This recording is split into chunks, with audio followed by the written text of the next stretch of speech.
All right, guys, so when it comes to walking out the bar, whole nother thing, right? So you guys wanna make sure you're minimizing the amount of steps that you take, right? So once you pick it up, you wanna take the least amount of steps back to get in a position. And really important too, make sure that you kind of get used to setting up the same way every time for this kind of squat, right? So try and get the same movement and the same amount of steps back so you kind of get used to being in the same position. So I'll show you what I'm talking about.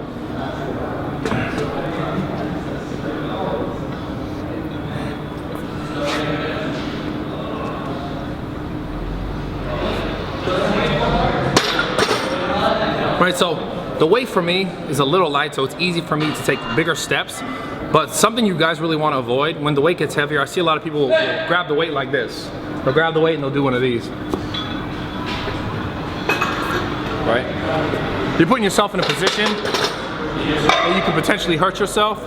Every time you kind of press the bar up, whether your feet are closer or further apart, you want to do something like this. You want to do something where both of your feet are under the bar. So you're equally pressing that weight up, whether it be here or here, but both your feet are pressing the weight up versus one and then finding it, right?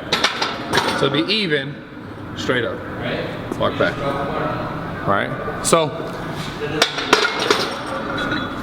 again, for the feet placement, when you're walking out, as the weight gets heavier, you're gonna wanna try and take little steps. So I'll show you what that looks like, even though the weight's not heavy enough for that right now. So little steps would be something like this.